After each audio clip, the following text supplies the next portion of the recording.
هیڅ کله د خپل ملګري سره بحث مه کوئ.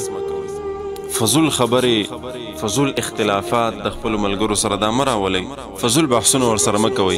رسول الله صلی الله علیه وسلم د دریو خبرو نه منع فرمایلې ده چې د خپل ملګري سره به هیڅ کله دغه درې قسمه خبرې په خپله ملګرتیا کې مه راولئ.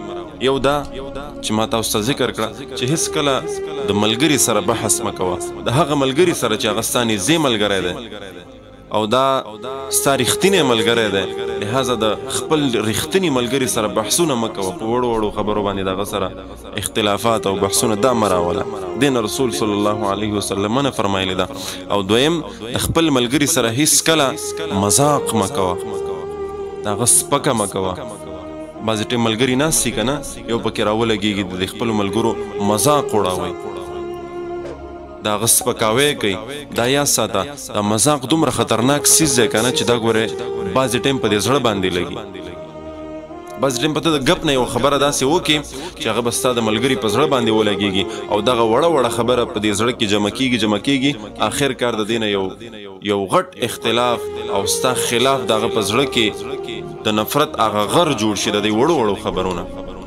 لہذا هیڅ کله د خپل ملګري سره مذاق مه کوئ، د هغه مذاق مه وړاوئ، د هغه سپکاوی مه کوئ، بلکې په درنو الفاظو سره خپل ملګری رابلئ. په مجلس کې ناستې خپل ملګري ته قدر ورکئ.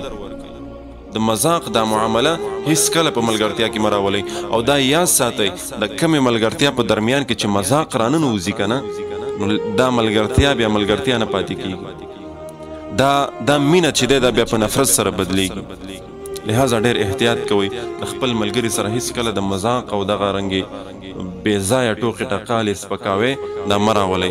دې سره به ستاسو ملګرتیا قایمه پاتې نه شي او دې نه رسول صلی الله علیه وسلم منع هم فرمایلې ده. او دریم، د بهترین ملګرتیا دپاره دا خبره ضروري ده چې د خپل ملګري د خپل دوست سره داسې وعده مه کوه، د داسې کار وعده ورسره مه کوه چې هغه ته سبا پوره کولی نه شي. یو کار دی ستا په وس کې دی، صفا ورته ووایه یاره جي دا کار زه کولی شم، دا به زه ستا دپاره کوم انشاءالله. یو کار داسې دی ستا په وس کې نه دی، ته نه شي کولی، د هغې وعده ورسره مه کوه. په دې کې فایده دا ده چې په دې سره به ستا ملګرتیا قایمه پاتې شي.